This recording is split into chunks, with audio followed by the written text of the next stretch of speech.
Aba, Ginoong Maria, napupuno ka ng grasya, Diyos ay kapiling mo tuwina.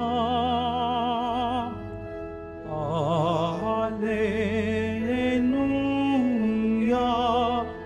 Alleluia, Alleluia, Alleluia.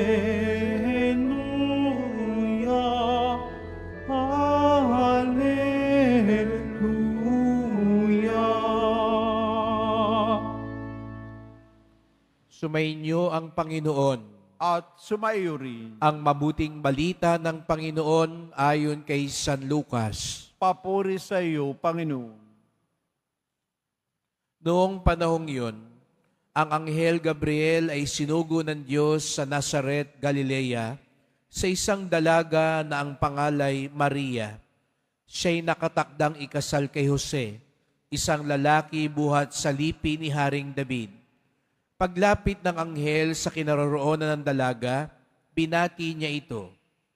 Matuwa ka, ikaw ay kalugod-lugod sa Diyos, wika niya. Sumasayo ang Panginoon.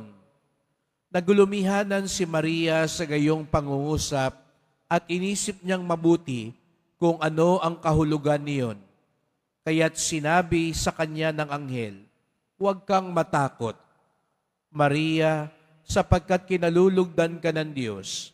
Makinig ka, ikaw ay maglilihi at manganganak ng isang lalaki at siya'y tatawagin mong Jesus. Magiging dakila siya at tatawaging anak ng kataas-taasan. Ibibigay sa kanya ng Panginoon Diyos ang trono ng kanyang amang si David. Mag-ahari siya sa angkan ni Jacob magpakailanman at ang kanyang pag-ahari ay walang hanggan. Paanong mangyayari ito? Gayoy ako'y dalaga, tanong ni Maria. Sumagot ang anghel, bababa sa iyo ang Espiritu Santo at liliman ka ng kapangyarihan ng kataas-taasan, kaya't banal ang ipanganganak mo at tatawaging anak ng Diyos. Natatandaan mo ang iyong kamag-anak na si Elizabeth? Alam ng lahat na siya'y baog, ngunit naglihi siya sa kabila ng kanyang katandaan at ngayoy ika-6 na buwan na ng kanyang pagdadalang tao sapagkat walang hindi mapangyayari ang Diyos. Sumagot si Maria, ako'y alipin ng Panginoon, mangyari sa akin ang iyong sinabi, at nilisan siya ng anghel.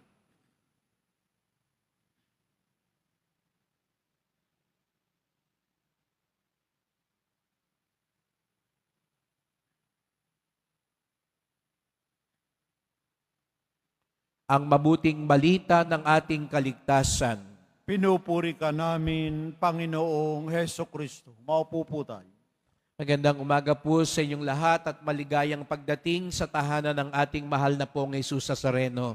Pinagdarasal din natin ang mga nasa online, lalo na po mga may sakit, nag-aalaga sa may sakit, at mga kababayan, kadiboto natin mula sa iba't ibang panig ng bansa daigdig na nais sumama sa misa dito sa Quiapo, sa Basilica Minor at Pambansang Dambana ni Jesus Nazareno. Ngayong kapistahan ng mahal na Birhen ng Guadalupe, minsan pa'y ipinapaalala sa atin ang isang napakagandang mensahe na siyang mensahe din ng Kapaskuhan. Sa pagbati ng Anghel Gabriel kay Maria, sinabi sa kanya, sumasayo ang Panginoon. Sumasayo ang Panginoon. Di niyo po ba napansin na sa banal na misa, ang pinakamadalas na pagbati at sinasabi ng pari ay, sumainyo ang Panginoon. Mula simula, gitna, at pagtatapos, paulit-ulit ang pari na sinasabi sa inyo, sumainyo ang Panginoon. sapagkat ito ang nais ipabatid sa atin ng Diyos, na siya'y suma sa atin.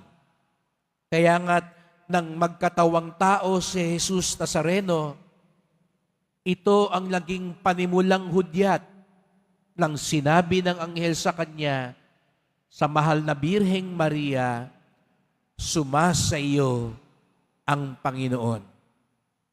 Kaya nga't sa unang pagbasa, sinabi din ni Propeta Zacarias, sabi daw ng Panginoon, umawit ka sa kagalakan, bayan ng Siyon, pagkat maninirahan ako sa piling nyo. Maninirahan ako sa piling nyo. Nang ibig sabihin din ay sasain nyo ako. Mga kapatid, ito rin ang patuloy na gustong ipaalala ng mahal na Birheng Maria sa lahat ng mga pagkakataon nang siya'y nagpakita sa atin.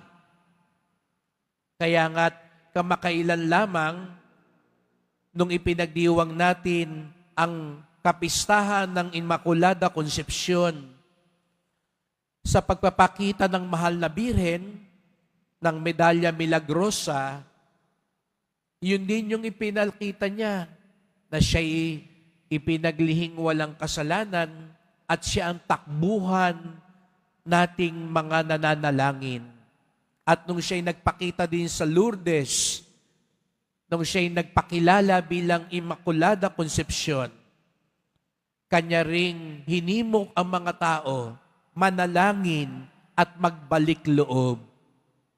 Sa Fatima, ganun din ang kanyang mensahe, magsisi kayo, magbalik kayo sa aking anak.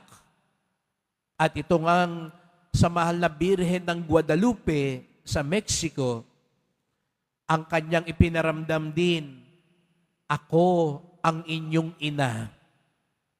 At katulad ng larawan ng mahal na pong Jesus Nazareno, kakaiba po ang larawan ng mahal na Birhen ng Guadalupe, sapagkat doon ipinakita ni Maria, hindi siya yung nakagawian nating mistisa, maputi.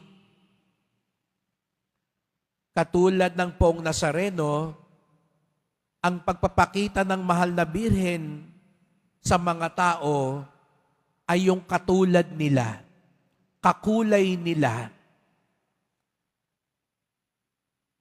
Para bagang gusto niyang sabihin, sumasa inyo ako, katulad ninyo ako. Hindi ho ba ganun din ang gustong sabihin sa atin ng Poong Nazareno? Kaya nga't napakalapit siya sa puso natin, sapagkat pag nakikita natin siya, di siya naiiba sa atin. Kakulay natin siya, katulad natin siyang may pinagdaraan ng pagsubok at paghihirap. Ngunit katulad din natin siya, hindi nauubusan ng pag-asa at pagtitiwala. Ganon din daw po ang Birhen ng Guadalupe. Gustong sabihin sa atin ng mahal na Birheng Maria, hindi ako iba sa inyo. Noong panahon na iyon na inaapi, minamaliit ang mga sinakop, mas pinili ni Mariang maging kamukha niya, kakulay niya, katulad niya, yung mga sinakop, hindi yung mananakop. Katulad ng mga inaapi, hindi ng mga nangaapi. Sapagkat ganun nga ba, talaga mga kapatid, ang gustong sabihin sa atin ng Diyos, ako'y suma sa inyo. Opo mga kapatid, hindi maiiwasan ang pagsubok, hindi maiiwasan ang kakulangan sa buhay. Ngunit isa ang tiyak nating pangahawakan at kakapitan at paniniwalaan na sa gitna ng lahat sa buhay, kasama natin ang Diyos. Hindi niya tayo iiwan. Hindi nga siguro agad malutas ang mga problema natin. Hindi nga siguro agad lahat may solusyon sa problema natin. Ngunit katulad ni Jesus Nazareno, katulad ng mahal na Birhen ng Guadalupe, kasama natin ang Diyos habang pinapasan natin ang krus, habang pinagdaraanan natin ang maraming mga hamon sa buhay. At sapat na ito upang manatiling buhay ang pag-asa at lakas natin sa buhay. Kaya ipagdasal natin ang bawat isa. Kapit lang. Tiwala lang. Sunod lang. Sapagkat anuman ang mangyari, sumasa atin ang Diyos.